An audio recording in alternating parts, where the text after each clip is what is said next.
philanthrope américain, le nec plus ultra du mécénat, le modèle.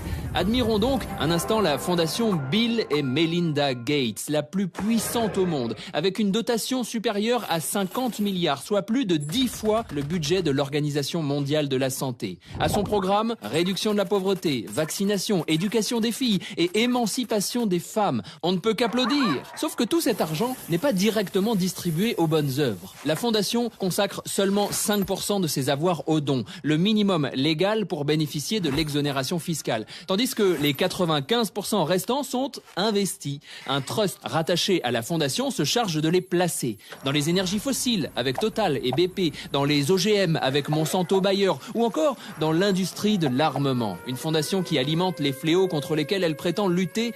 La charité se fout de l'hôpital. Et le meilleur reste à venir. Certaines entreprises sont à la fois bénéficiaires du trust et de la fondation. Un exemple avec Coca-Cola. En 2014, le fameux trust possédait 538 millions de dollars d'actions chez la pétillante marque de soda. Et en parallèle, la fondation Bill et Melinda Gates finançait un projet visant à former 50 000 cultivateurs kényans à la production de fruits de la passion directement destinés à Coca-Cola. Ah, mais tout va bien, parce que quand Coca-Cola fait des profits, en bout de chaîne, le trust encaisse les dividendes. Ça désaltère bien le conflit d'intérêts, non?